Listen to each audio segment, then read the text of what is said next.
qodobkaas oo kursigana la cayimay qofka murashaxa la yaqaano iyo beesha iska leh laakiin doorashadu ay deegaanka dhan dooranayaan faa'iido badanaa ku jirta waxaa faa'iido ku jirta ugu horeysa waxaa ka mid ah qofka haddii la yidhaahdo tolkiisa iyo qoyskiisa hoose iyo jilibkiisa hoose keliya doorana haddii la yidhaahdo xoogaa yaroo laaluusha oo ninka ama labada nin ugu tanroon uu siiyo oo dadka ku influence gareeyo oo ku soo jiito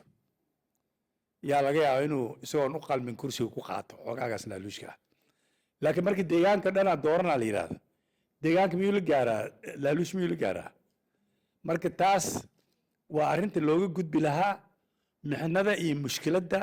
lacagahan yaryaroo hoos ahoo qof aan u qalmin intuu lacag dhiibo muxuu ahaaye dadka inta loo afduubo isagii lasoo saaraya waxa looga bixi kara waxaa waaye